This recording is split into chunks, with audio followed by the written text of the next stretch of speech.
हम उनके मन में भय का वातावरण नहीं पैदा करना चाहते थे। लेकिन यह जो हमारी भलमनसाहत है, इंसानियत है, इसको ये हमारी कमजोरी समझते हैं। तो हम उनको कहते हैं कि हम कमज़ोर नहीं हैं, आपसे डरते नहीं हैं। हमारे नेता ने कहा है डरो मत, कल भी पार्लियामेंट में कहा है, तो हम डरने वाले नहीं हैं। गुंडागर्दी को गहरी चोट, NSY को पैनल वोट। सब कुछ होने के बावजूद, धन दौलत, गोला बारूद, सरकार, शासन प्रशासन, सब कुछ होने के बाद और दुनिया का सबसे बड़ा संगठन होने का दावा करने के बाद भी जो है उनको हार से डर लग रहा है। अगर भेड़ जो है, भेड़िए भेड़ों की तरह मुंह में घास दबा दें तो घास नहीं खाने लगते। आप देखिए कि इनका चाल चरित्र क्या है। हमारे सम्मानित विनीत पुनिया जी, NSY के राष्ट्रीय अध्यक्ष नीरज कुंदन जी और पत्रकार साथियों, आज हम आपको सुबह सुबह एक बहुत ही सीरियस कंसर्न के साथ बुलाए हैं, क्योंकि अक्सर ये होता है कि विश्वविद्यालय के चुनाव विश्वविद्यालय तक ही सीमित रहते हैं। छोटी मोटी जो है छात्र संगठनों के बीच आपसी झड़प, बहसबाजी, वाद विवाद, ऐसी चीज़ें होती रहती हैं। लेकिन पिछले कुछ दिनों में जो सीन दिल्ली विश्वविद्यालय में देखने को मिला है वो बहुत ही गंभीर है। और जैसा कि हमारे राष्ट्रीय अध्यक्ष ने कहा कि दिल्ली विश्वविद्यालय देश का एक ऐसा प्रतिष्ठित विश्वविद्यालय है जहाँ पर सिर्फ देश के ही नहीं, दूसरे देश के भी विद्यार्थी पढ़ने के लिए आते हैं। और आज बार बार जो है बीजेपी कहती है कि ये डिजिटल इंडिया है, तो इस तकनीकी क्रांति के दौर में कहीं की बात कहीं तक पहुंचती है। और जिस तरह से सोशल मीडिया पर वायलेंस के वीडियो वायरल हो रहे हैं, स्वाभाविक है कि जो बच्चे फर्स्ट ईयर में यहाँ पढ़ने के लिए आए हैं या जो थर्ड ईयर से में हैं यहाँ पढ़ रहे हैं, उन सब के परिवारों को चिंता होगी। तो इस संबंध में हम आपसे कुछ बातें रखना चाहते हैं। सबसे अव्वल तो ये आप लोगों ने सुना होगा, भगत सिंह ने कहा है कि बम और पिस्तौल कभी इनकलाब नहीं लाते। मतलब बम और पिस्तौल से बदलाव रोका भी नहीं जा सकता है। ये जो दिल्ली विश्वविद्यालय का चुनाव हो रहा है, इसकी सबसे बड़ी खास बात यह है कि ऐसा शायद पहली बार हो रहा है कि थर्ड ईयर के स्टूडेंट भी फर्स्ट टाइम वोटर हैं और फर्स्ट ईयर के स्टूडेंट तो फर्स्ट टाइम वोटर हैं ही।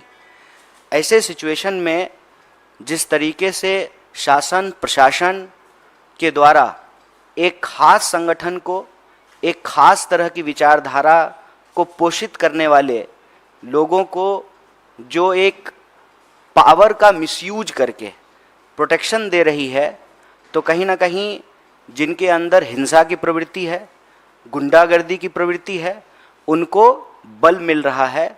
और वो लगातार जो एक गौरवशाली चीज़ है भारत में, 750 से ज़्यादा पब्लिक यूनिवर्सिटी है, गिने चुने विश्वविद्यालय में चुनाव होते हैं, उसमें से दिल्ली विश्वविद्यालय एक है।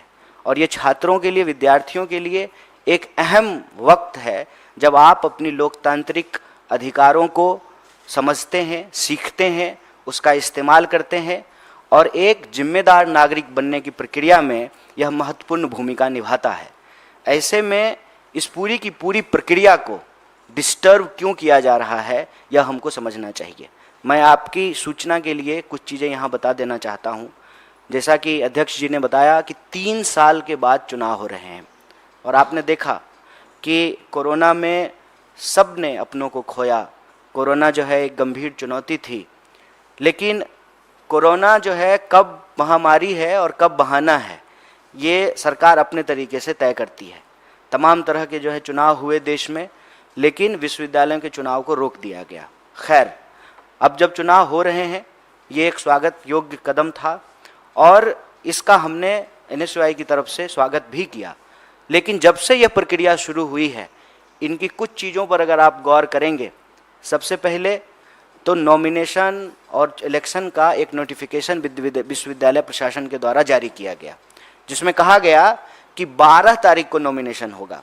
और आप सब लोगों ने देखा होगा कि फिर एक और नोटिस आई और नॉमिनेशन का डेट जो है वो 12 से 14 कर दिया गया। यह जो नोटिफिकेशन आया, इसमें एक और चीज़ पे हम आपका ध्यान आकर्षित करना चाहते हैं कि कोरोना के आधार पर इस बार दिल्ली विश्वविद्यालय में जो लोग चुनाव लड़ रहे हैं उनको 2 साल का एज रिलैक्सेशन दिया गया, 3 साल का। और ये जो रिलैक्सेशन है, ये रिलैक्सेशन एक खास संगठन को फायदा पहुंचाने के लिए दिया गया। क्यों? क्योंकि विश्वविद्यालय के जो और स्टेक होल्डर्स हैं, चाहे वो कर्मचारी हों, चाहे वो टीचर हों, चाहे स्टूडेंट्स हों, उनके बीच में इस बात को लेकर के कोई जानकारी नहीं थी। मतलब बहुत ही आर्बिट्ररी तरीके से जो है यह नोटिस लाया गया। खैर, अगर विद्यार्थियों को कोई भी लाभ मिल रहा है तो हम उसका स्वागत करते हैं। उसके बाद हमने क्या देखा कि एबीवीपी कुछ भी करे उसको खुली छूट है। मतलब पुलिस की मौजूदगी में दूसरे संगठनों के, खास करके जैसा कि आप जानते हैं दिल्ली विश्वविद्यालय के चुनाव और दिल्ली विश्वविद्यालय में एक एक विद्यार्थी इस बात को जानता है कि एबीवीपी का पिछले 4 सालों की जो अराजकता है उस पर कोई पूर्ण विराम लगा सकता है तो वह एनएसयूआई है। तो खास करके एनएसयूआई के जो वर्कर हैं, जो लोग एनएसयूआई के लिए प्रचार कर रहे हैं, समर्थक हैं, उनको डिस्टर्ब किया जाना शुरू हुआ। वो सामान्य तौर पे अगर अपने कॉलेज में हैं, कॉलेज के बाहर हैं, तो जो है उनकी अवैध गिरफ्तारियां शुरू हुई, पोस्टर फाड़े गए। और ये बात हम सिर्फ चुनाव के कॉन्टेक्स्ट में नहीं कर रहे हैं। पिछले कुछ दिनों में अगर आप देखेंगे तो लगातार दिल्ली विश्वविद्यालय में एबीवीपी के समर्थक या एबीवीपी के लोग खुलेआम हिंसा करते हुए, गुंडागर्दी करते हुए पाए जाएंगे। आप सब लोगों ने भी देखा होगा कि किस तरीके से वो कॉलेज का गेट तोड़ रहे हैं, किस तरीके से जो है गर्ल्स हॉस्टल में ज़बरदस्ती गेट के ऊपर चढ़ करके घुस रहे हैं, किस तरीके से जो गर्ल्स कॉलेज का फेस्ट है उसमें घुस करके डिस्टरबेंस कर रहे हैं, किस तरीके से आम विद्यार्थियों को परेशान किया जा रहा है, डराया जा रहा है, धमकाया जा रहा है। चुनाव प्रचार करने के नाम पर जो गर्ल स्टूडेंट हैं उनके साथ छेड़छाड़ जैसी स्थिति जो है पैदा की जा रही है। तो ये जो पूरा का पूरा वातावरण है वो दिल्ली विश्वविद्यालय की प्रतिष्ठा को कलंकित करता है। यह एक गौरवशाली विश्वविद्यालय है और जैसा कि हमने आपको कहा कि डिजिटल वर्ल्ड में हर जगह की बात हर जगह पहुंचती है, तो ये हमारे देश के मान सम्मान से जुड़ा हुआ सवाल है। और देखिए, सबसे इसमें खतरनाक बात क्या है कि कहते हैं ना कि चोरी और सीना जोड़ी। खुद वायलेंस कर रहे हैं, गेट तोड़ रहे हैं, विश्वविद्यालय कॉलेजों में ज़बरदस्ती घुस रहे हैं, दूसरे संगठन के जो वर्कर हैं उनको पीट रहे हैं, पुलिस जो है ज़बरदस्ती उनको डिटेन कर रही है। और वही लोग जो है मीडिया को यह भ्रमित करने का प्रयास करते हैं कि एनएसयूआई के लोगों ने वायलेंस किया। तो मैं आप सबके माध्यम से कहना चाहता हूँ, मैं एनएसयूआई का राष्ट्रीय प्रभारी हूँ। भारतीय राष्ट्रीय कांग्रेस ने यह जिम्मेवारी हमको दी है। आप एक भी व्यक्ति को लेकर के आइए जो एनएसयूआई का वर्कर हो, जिसने कोई भी हिंसा की हो, कोई गड़बड़ी की हो, हम कार्रवाई करेंगे। यह पूरी तरह से झूठ है। और जैसा कि हमने आपको कहा कि हम विश्वविद्यालय के मामले को विश्वविद्यालय तक ही रखना चाहते थे। अनावश्यक तौर पे जो बच्चे यहाँ पढ़ने के लिए आए हैं, उनके माँ बाप जो गाँव में हैं और दूसरे शहरों में हैं, हम उनके मन में भय का वातावरण नहीं पैदा करना चाहते थे। लेकिन यह जो हमारी भलमनसाहत है, इंसानियत है, इसको यह हमारी कमजोरी समझते हैं। तो हम उनको कहते हैं कि हम कमज़ोर नहीं हैं, आपसे डरते नहीं हैं। हमारे नेता ने कहा है डरो मत, कल भी पार्लियामेंट में कहा है, तो हम डरने वाले नहीं हैं। आपकी गुंडागर्दी का एक एक जवाब जो है दिल्ली विश्वविद्यालय के विद्यार्थी आपको देने वाले हैं 22 तारीख को जो मतदान होने वाला है। और इसमें हम कह रहे हैं कि गुंडागर्दी को गहरी चोट, एनएसयूआई को पैनल वोट।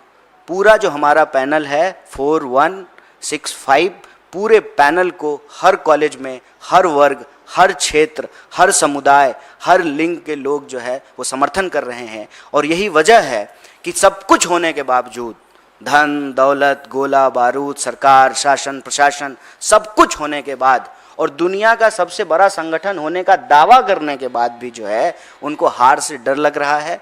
लेकिन हम उनको कहना चाहते हैं, चाहे कुछ भी हो जाए, हम दिल्ली विश्वविद्यालय के भीतर जो शिक्षा का माहौल है उस माहौल को हम बिगड़ने नहीं देंगे। शांति, सत्य, भाईचारा और लोगों के लिए शिक्षा का बुनियादी अधिकार, इसको हम सुरक्षित करेंगे। शिक्षा जो है वो हमारे लिए हमारा संवैधानिक बुनियादी अधिकार है। इसीलिए हम कहते हैं कि सबकी सस्ती अच्छी पढ़ाई हमारा बुनियादी अधिकार है। इसको हम किसी भी सूरत में जो है रोकने नहीं देंगे। और यह जो पूरा का पूरा वातावरण विश्वविद्यालय के अंदर बनाया गया है, इस वातावरण के खिलाफ भी जिस तरीके से हम देश के भी अन्य मुद्दों पर बढ़ चढ़ करके बोलते हैं, कैंपस के भीतर जो यह परिस्थिति एबीवीपी ने पैदा की है उसके खिलाफ भी हम बोलेंगे। और आपकी जानकारी के लिए बता दूं कि कल भी एक मेट्रो स्टेशन के बाहर जो हमारे पूर्वोत्तर के छात्र हैं उनके ऊपर नस्लीय टिप्पणी करके उनको जो है उनके ऊपर हमला किया गया, जानलेवा हमला किया गया। और आप अगर इस बात की तफ्सीस करना चाहते हैं तो आप विश्वविद्यालय जाकर के घूम करके देख लीजिए। आप जो है थाने में तो आपको कोई रिपोर्ट मिलेगी नहीं, क्योंकि जब पुलिस की मौजूदगी में ही उनकी जो है उपस्थिति में यह कार्रवाई हो रही है तो आपको ऐसा नहीं मिलेगा। और ये अलग अलग तरीके से, खास करके जो पूर्वांचल के विद्यार्थी हैं, जो पूर्वोत्तर के विद्यार्थी हैं, जो दक्षिण भारत के विद्यार्थी हैं, खास करके जो है उन विद्यार्थियों को ये डरा रहे हैं। और मैं तो कहता हूँ कि इनका इतिहास यही है। इसीलिए एबीवीपी जो लिखती है ना, ज्ञानशील एकता, दरअसल ये है अज्ञान अश्लील अराजकता। और यह बात जो है मैं आपको उदाहरण के साथ दे सकता हूँ। और साल भर 2 साल की बात तो छोड़ दीजिए, पिछले 1 महीने में जो है जितनी गुंडागर्दी और वायलेंस की घटनाएं एबीवीपी के लोगों ने की है, यह बहुत ही शर्मनाक है। और इसकी जिम्मेवारी जो है सरकार में बैठे हुए लोगों को लेना पड़ेगा, प्रशासन में बैठे हुए लोगों को लेना पड़ेगा। और वह जो कह रहे हैं कि एनएसयूआई के लोगों ने किया है, तो एक प्रश्न आप सबको भी पूछना चाहिए। मैं मीडिया के साथियों से आग्रह करता हूं कि गृह मंत्री उनका, दिल्ली पुलिस उनके अंदर में, दिल्ली विश्वविद्यालय का प्रशासन उनके अंडर में, यहाँ पर जो है एलजी उनके हैं, देश में सरकार उनकी है, पूरा का पूरा जो है उनकी हेजमनी है। उस वक्त जो है वो अपने वायलेंस को जस्टिफाई करने के लिए अनर्गल और झूठे आरोप लगा रहे हैं। हम आप सबके माध्यम से दिल्ली विश्वविद्यालय के विद्यार्थियों को और देश को भी, क्योंकि दिल्ली विश्वविद्यालय का सवाल अब सिर्फ विश्वविद्यालय का सवाल नहीं है, ये देश और समाज का भी सवाल है। हम आप सबसे यह आग्रह करते हैं और आपको आश्वस्त करते हैं कि आप धैर्य रखें। कोई भी परिस्थिति हो जाए, जो हमारा विचार है, जो हमारा एजेंडा है, उससे हम 1 इंच पीछे नहीं हटेंगे। और एजेंडा हमारा ये है कि इस बार पहली बार मैं आपको ये कहना चाहता हूँ कि दिल्ली विश्वविद्यालय में विमेंस एजेंडा लाया गया है। और उस एजेंडे की सबसे खास बात यह है कि महीने के 2 दिन, कम से कम 2 दिन जो मेंस्ट्रुअल लीव की बात की जा रही है, और इसको लेकर के दिल्ली विश्वविद्यालय की लड़कियों ने जिस तरीके से रिस्पॉन्ड किया है। खास बात यह है कि जब हमारे कैंपेनर कैंपेनिंग कर रहे हैं तो महिला शिक्षिका आकर के कहती हैं कि हमारे लिए तुम लोग क्यों नहीं कर रहे हो। तो जिस तरीके से समर्थन मिल रहा है हमारा स्टूडेंट सेंट्रिक एजेंडा को, जिस तरीके से कॉलेज के भीतर जो एनएसयूआई से जुड़े हुए लोग नहीं हैं, रेगुलर स्टूडेंट हैं, पढ़ने वाले विद्यार्थी हैं, जो क्लास करते हैं, लाइब्रेरी जाते हैं, घर से आते हैं, वापस घर को जाते हैं, वो तमाम विद्यार्थियों का एक व्यापक सपोर्ट मिल रहा है। क्योंकि हमारा जो एजेंडा है उसमें हम राजनीति नहीं खेल रहे हैं।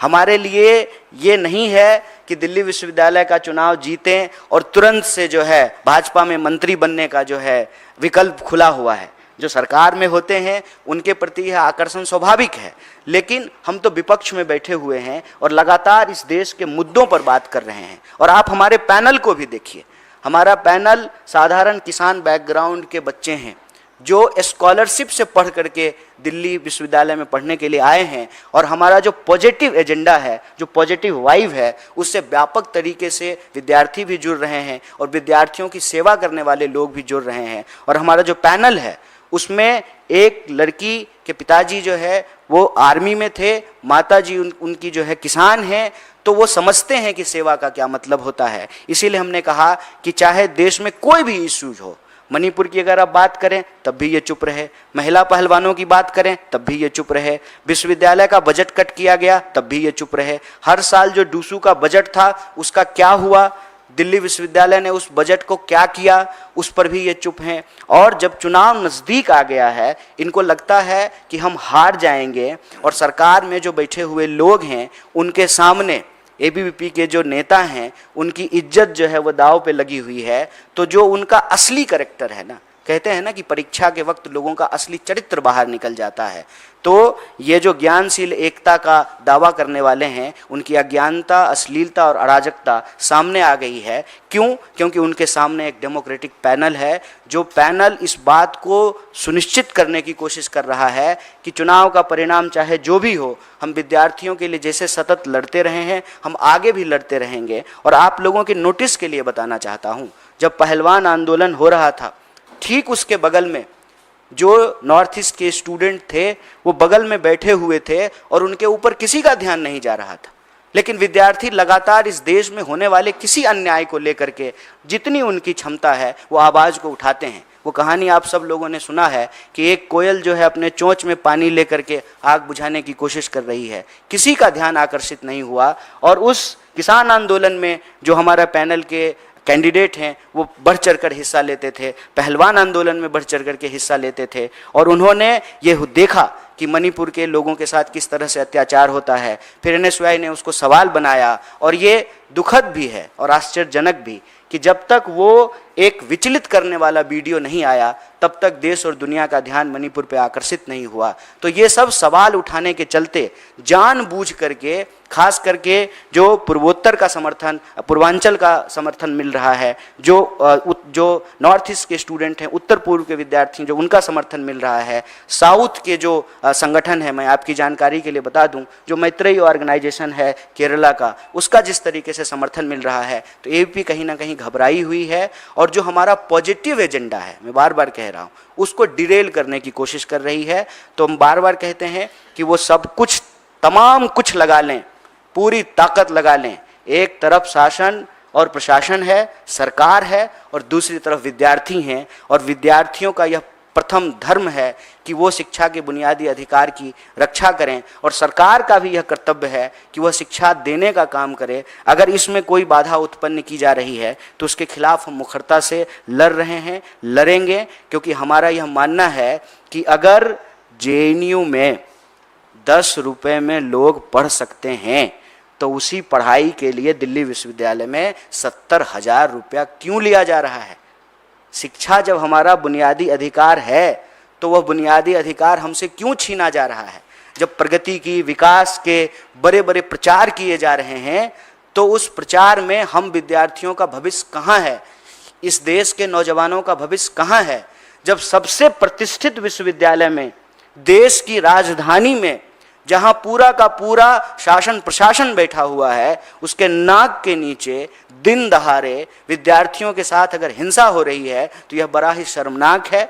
और इसी बात को आप लोगों के संज्ञान में लाने हेतु, और जो लोग आपके माध्यम से, देश के लोग इसको देख रहे हैं, उनके संज्ञान में लाने के लिए यह प्रेस कॉन्फ्रेंस किए हैं। और हम विद्यार्थियों को भी और अभिभावकों को भी यह आश्वस्त करते हैं कि सब कुछ होने के बावजूद, पूरा का पूरा ताकत लगाने के बावजूद, जो हमने कहा कि भगत सिंह ने कहा है कि बम और पिस्तौल इनकलाब नहीं लाता, तो बम और पिस्तौल जो है वो बदलाव को रोक भी नहीं सकता है। दिल्ली विश्वविद्यालय एक नई करवट ले रहा है और शांतिपूर्ण तरीके से, सौहार्दपूर्ण तरीके से सबकी सुरक्षा को सुनिश्चित करते हुए, चाहे वो महिला हो या पुरुष हो, चाहे वो पूर्वांचल के स्टूडेंट हों या नॉर्थ ईस्ट के स्टूडेंट हों, साउथ के हों, भारत के किसी भी इलाके से आए हुए जो विद्यार्थी हैं, उनको कोई नुकसान नहीं पहुंचने देंगे। और एनएसयूआई का एक एक कार्यकर्ता आखिरी दम तक विश्वविद्यालय का माहौल ठीक बना करके रखेगा। और हम पूरी ईमानदारी से, जिस तरीके से स्टूडेंट्स एजेंडा बनाए हैं, स्टूडेंट्स से फीडबैक लेकर के बनाए हैं, महिलाओं से फीडबैक लेकर के बनाए हैं, इस पॉजिटिव वाइब के साथ, इस पॉजिटिव एजेंडे के साथ हम चुनाव में जाएंगे। और हमको पूरा भरोसा है कि आगामी 22 तारीख को, यानी कल, जो हमारा पैनल है किसानों का, जवानों का और इस देश में संविधान के जो मूल्य हैं उसको रक्षा करने का, यह पैनल जरूर जीतेगा। इसीलिए हमने कहा है कि ये पैनल है जय जवान का, जय किसान का, जय संविधान का। और जो हमारा पैनल नंबर है 4165, ये विक्ट्री होगी, और ये विक्ट्री होगी ये स्टूडेंट्स की, और ये हार होगी सरकार की अराजकता की। यही बात मैं आप सबसे साझा करना चाहता था। आप सब लोग बिल्कुल शॉर्ट नोटिस पे यहाँ आए और सुबह सुबह आए, पार्लियामेंट भी चल रहा है, फिर भी आपने जो है विद्यार्थियों के एजेंडे को, दिल्ली विश्वविद्यालय के एजेंडे को महत्वपूर्ण समझा। इसके लिए हम आपका शुक्रिया अदा करते हैं। बहुत बहुत शुक्रिया, धन्यवाद।